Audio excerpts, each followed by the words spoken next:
And the inflation rate in November matched October at 3.1% on a year-over-year basis. Statistics Canada says that higher prices for travel tours put upward pressure on the consumer price index. You're looking at the Metro. This is in Liberty Village. Food, fuel, and cellular services, they were all down in November compared to last year. Higher mortgage interest costs and rent were the largest contributors to inflation. And Sylvain Charlebois is the head of the Dalhousie University's Agri-Food lab and joins us live now. Sylvain, maybe you can start by breaking down some of the dietary staples and how much more they're going to cost last month and then in the future as well. Yeah, so first off, the two necessities of life, shelter, and food, both of them are still challenges for Canadians. When it comes to food, things are actually looking slightly better than last month. So the food inflation rate is down to 5%, which is actually at its lowest level since July of 2022. So really reassuring there. The gap between inflation and food inflation is down to 1.9%.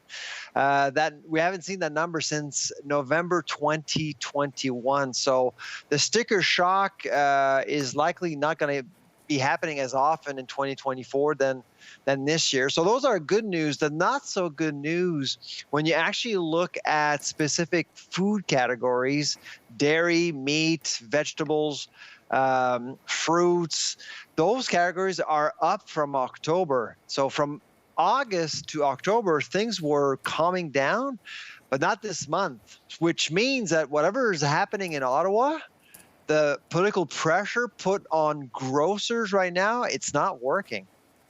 Okay, so along those lines, are we going to see any type of relief in 2024? And along with that, the Grocery Act, what is happening there? And does it look like anything will be advantageous for the consumer? I wish I knew about the code of conduct. I mean, things are up in the air. But when it comes to 2024, so a couple of weeks ago, we published Canada's food price report. So our target is at about 2.5% for 2024. That's actually going to lead to some price wars mid-year 2024, if you can imagine. So those are good news for consumers looking for deals. There's going to be more deals. Now, as far as stabilizing prices and increasing competition, we need a code of conduct. We need to make sure that grocers don't abuse of their power, starting with Loblaws and Walmart.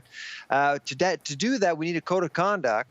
And right now, things are up in the air. I think Ottawa is looking at making it mandatory, but it's unclear whether or not we're going to get there.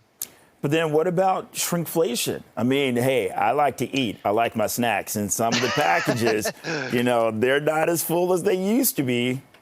Yikes. Yeah. So it's a mirage. In fact, this year alone, we think that over 25 products have been shrinkflated. So now StatsCan does mention that it measures the impact of shrinkflation on food inflation. It's likely the case. We're not sure. But what really stings, to be honest, is that sometimes products are shrunk too much that they become snacks. And snacks are taxable. So you add an extra 15% of till. So be careful. Look at your grocery receipt when you go to the grocery store. Yeah, not a bad time for me to go on a diet, huh?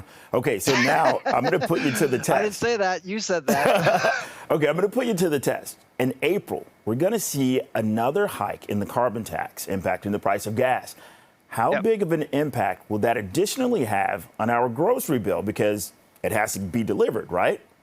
Yeah, no, absolutely. It's concerning. Of course, the energy costs are going to be a big deal. But when it comes to retail, it's always extremely difficult to speculate whether or not the carbon tax is impacting retail prices, because retail prices are affected by a lot of different things, including our behavior.